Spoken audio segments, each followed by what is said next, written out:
Illegal migration. ত্রিপুরার মালিক কে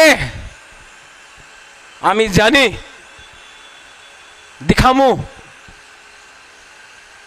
অপেক্ষা রাখো।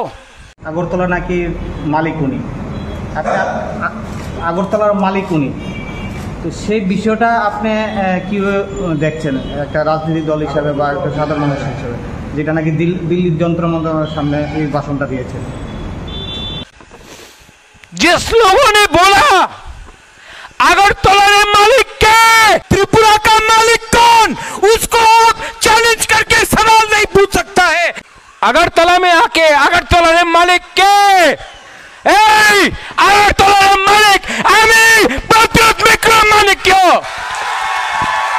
টেলিমুলের মালিক কে আমি প্রতিরোধ বিক্রম মালিক क्यों, कंचनपुर मालिक के আমি প্রতিরোধ বিক্রম मालिक क्यों। मालिक मालिक होता है, जो किराएदार है वो मालिक नहीं बनता है, वो किराएदार होता है।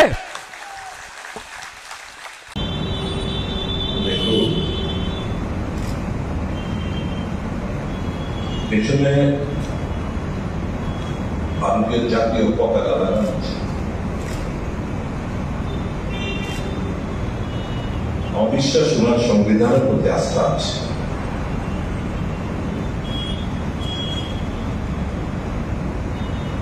এই ত্রিপুরার মালিক আমি, আপনি, সকল অংশের মানুষ, বর্ণের, ধর্মের, জাত। এই দেশ আমাদের, ত্রিপুরা আমাদের প্রত্যেকটি মানুষের। কাজেই উনি যদি ওই রাজ্যের আমলের কথা বলে থাকে, ওনার মাইন্ডসেট আপনি যদি এখন ওই সময় দিয়ে থাকে, I am sorry to say India is a sovereign country. There is no princely state, it no more exists.